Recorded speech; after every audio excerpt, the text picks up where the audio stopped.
I, I wanted to preface the podcast today with saying that one of the worst feelings in the world to me is the feeling of trying to do something right and it ends up doing the opposite of what I'm trying to do. I can remember this happening to me numerous times throughout my childhood, and it just has always been the worst feeling to me. So I've been reluctant to weigh in on this topic, specifically because I know that there are probably some people that this episode could give them that feeling. But at the same time, we do digital marketing within the mental health field, and I'm a person that has mental health challenges myself. So I feel an obligation to weigh in on this because I don't want us to to stay ignorant because it feels better to stay ignorant. I think that it's better to do the hard thing and have the conversation, and that way, hopefully, we can help prevent having the opposite effect of what we're trying to do, which is decrease suicide rates. So, could you give us a little bit of background on your experience with both suicide prevention and social media or digital marketing?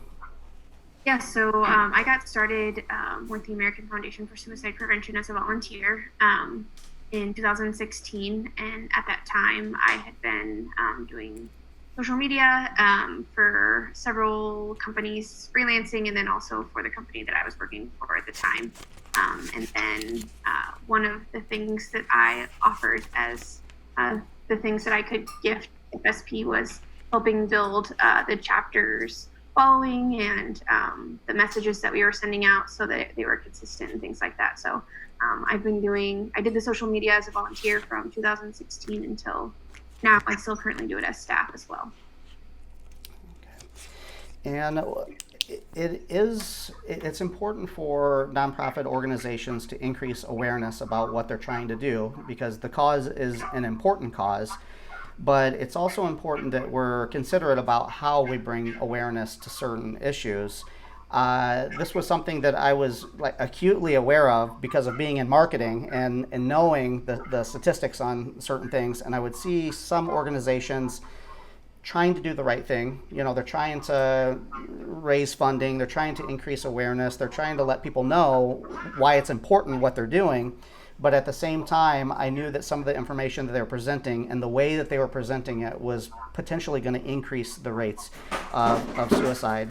So, do you have any thoughts around how to increase awareness while not sensationalizing things, especially like saying things are skyrocketing or it's an epidemic or things along those lines?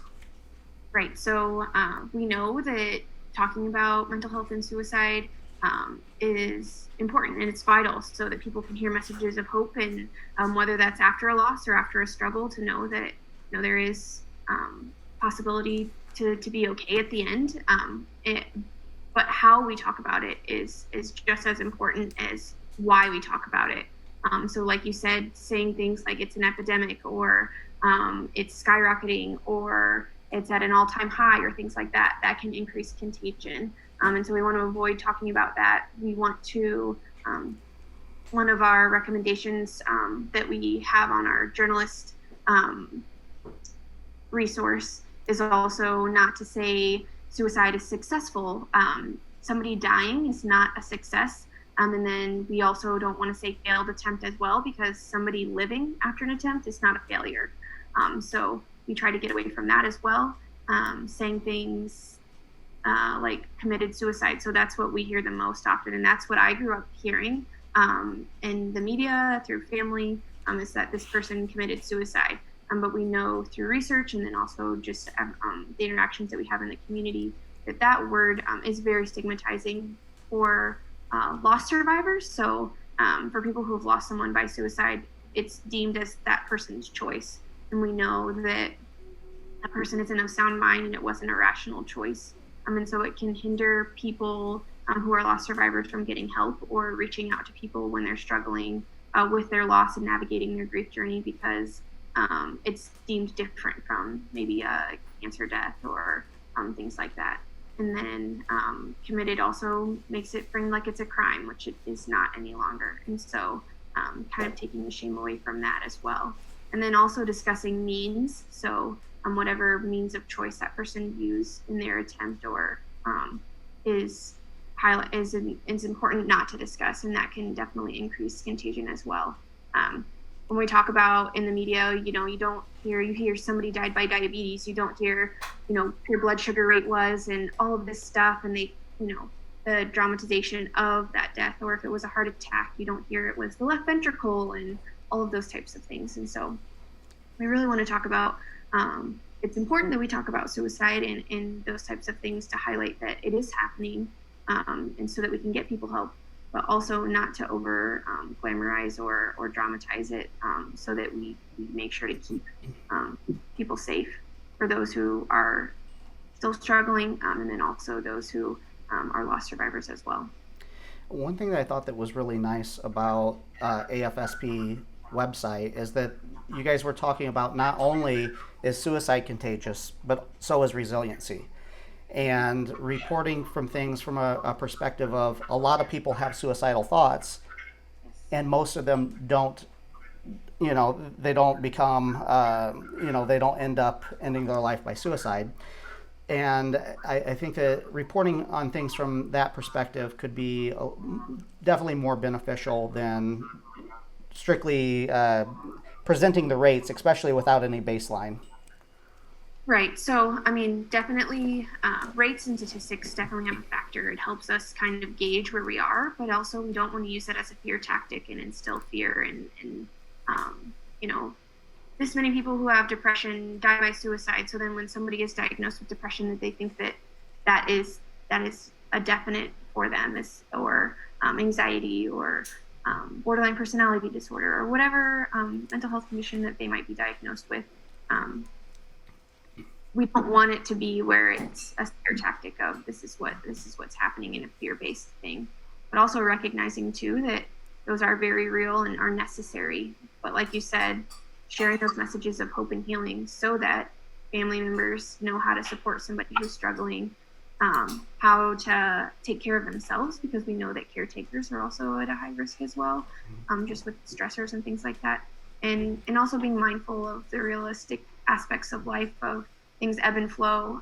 And so just getting people to understand that it can be temporary as long as we manage it together, and talk openly and transparently together.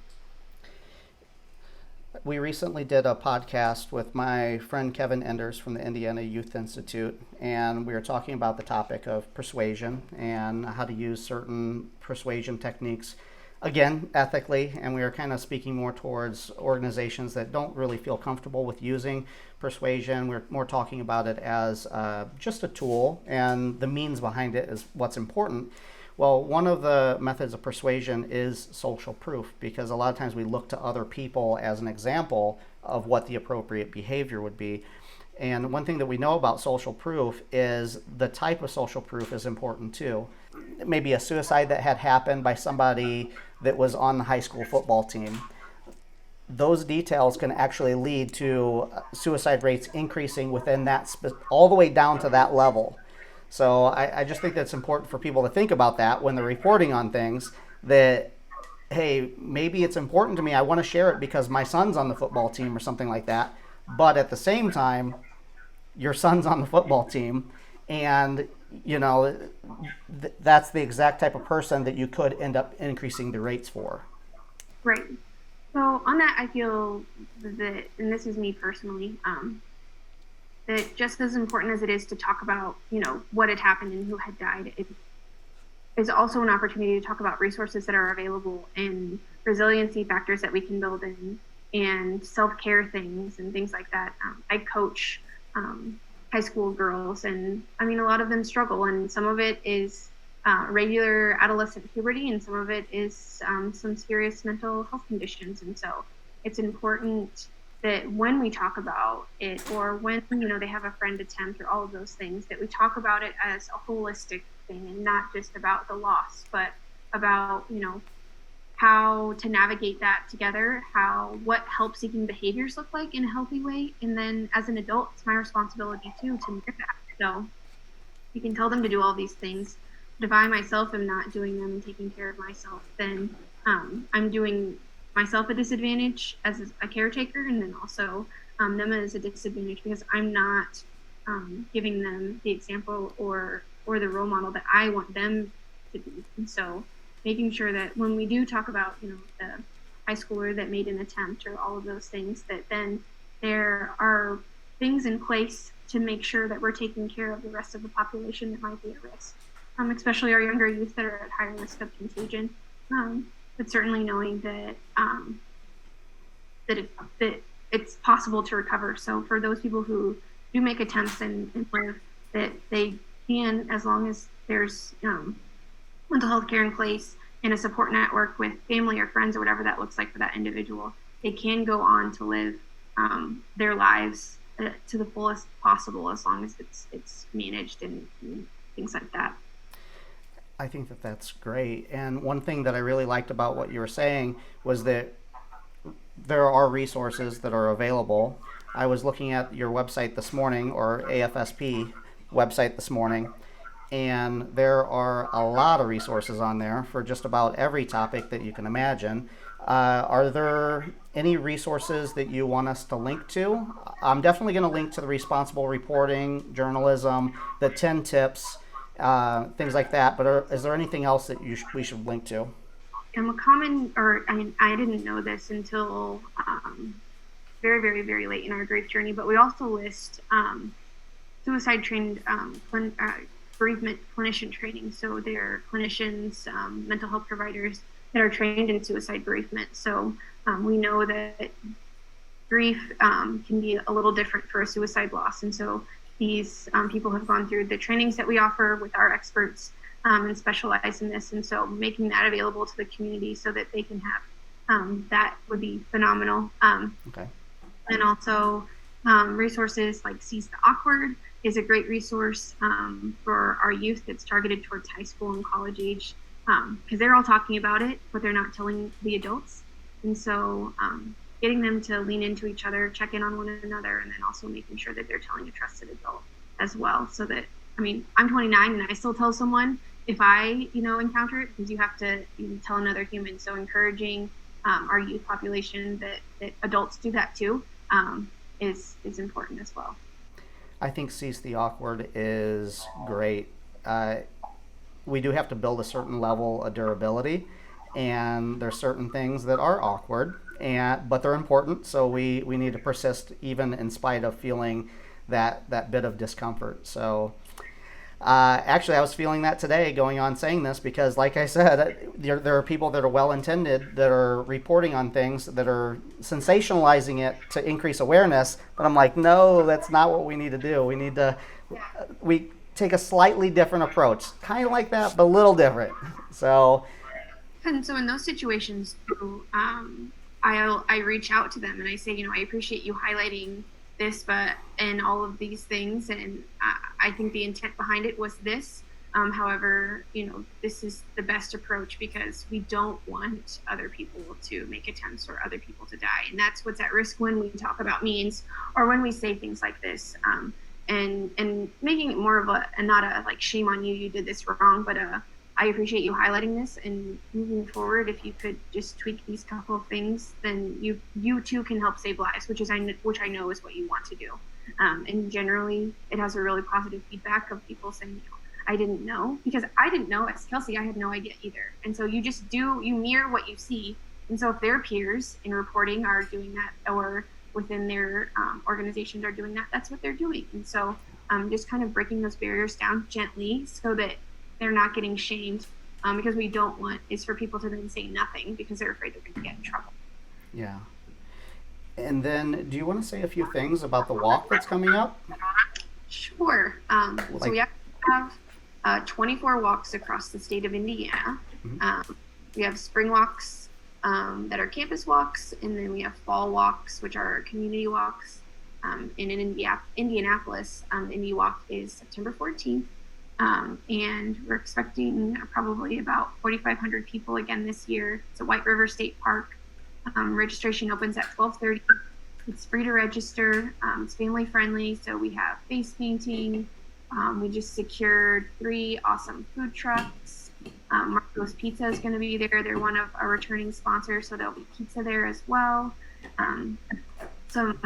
Probably have around 25 to 30 community support vendors there. So some of them are in the mental health sphere, so there'll be resources there. Some of them are other just local businesses want to make mental health a priority for our Hoosiers, and so they're also highlighted there as well to share the resources and speakers and things like that. So while it's a heavy topic, it's a hopeful day, and I really enjoy the walks.